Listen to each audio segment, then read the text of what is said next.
Nakuratan ang daghang tao o mga trabahante dihang kalit mi baha ang poblasyon sa Maasim Sarangani Province bandang alas 3 kagahapon sa hapon Oktubre 6, 2025. Nagdali-dali ang ubang tao o giplastar ang ilang sakyanan.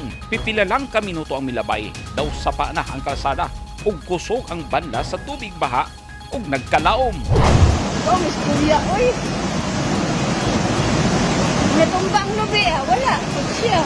Ang residente si Diosdado Flora nanigurong dili maapil og kaanod sa baha ug migakos ug mikupot sa punuan sa lubi. Milabay pa ang kapit usa ka oras ay na rescue si Tatay Flora. Tungod sa baha, daghan ang stranded. Dili makagi ang tanang klase sa sakyanan ug halos nag-human chain ang mga tao.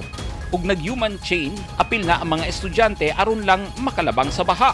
Miresponde ang mga otoridad sa Maasim ug naggiya sa mga tao aron dili makaagi sa lawom nga bahin sa kalsada. Miabot na og gabi ang rescue operation. Migamit na sab og heavy equipment aron ipadapling ang mga dagkong bato nga miharang sa kalsada.